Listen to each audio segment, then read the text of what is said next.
Schatz, Ja. du hast doch heute Geburtstag, ne? Ja. Kann das sein, dass man mit 41 anfängt zu quietschen?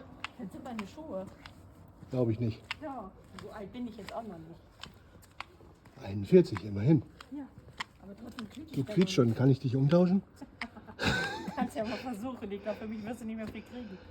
Schatz, für dich kriege ich so viel, das kann ich gar nicht tragen. Ich kann dir die Schuhe ausziehen, wenn die stört. Nein, mich stört's nicht. Ich dachte, du quietschst schon jetzt mit deinen 41. Ach so. Ja. Das kann passieren. Ja, das stimmt. Ja. Nicht aber an Schuhen und nicht an mir. Dann ist gut. Ich frage für einen Freund übrigens. Ja.